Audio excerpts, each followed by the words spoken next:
Aduke would leave baby Bebe alone in her apartment and go to clubs and parties, drinking and dancing, while her daughter cried at home. Neighbors would hear the baby screaming and bang on Aduke's door. Once, when Bebe was 3 years old, Aduke forgot her at a nightclub. She had been dancing and drinking with a rich man who promised to take her shopping. When she finally remembered her daughter at 4 a.m., she rushed back to the club, only to find Bebe sitting in a dark corner crying, while a homeless man tried to pull off her clothes. Aduke screamed and chased the man away. She picked up Bebe and held her for a moment. The child stopped crying and clung to her mother.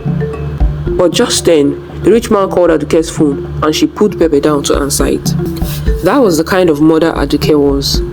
Aduke stood there furious when she suddenly smelled something burning. She rushed to the kitchen and smoke was filling the room. She grabbed the fire extinguisher and immediately put out the fire. "Bebe!" she screamed. A small figure emerged from behind the refrigerator. 8-year-old Bebe was crying, her thin arms showing red burns, her face covered in soot and tears. I'm sorry, Mommy. I've not eaten since yesterday and I wanted to make noodles," she sobbed.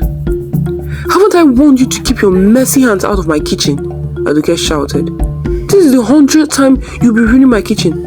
Aduke didn't wait for an answer. She turned and walked back to her bedroom, leaving Bebe crying in the burnt kitchen. The child eventually cried herself to sleep right there in the kitchen. It was very late at night when Aduke finally remembered Bebe. She found her still lying on the kitchen floor, but unconscious.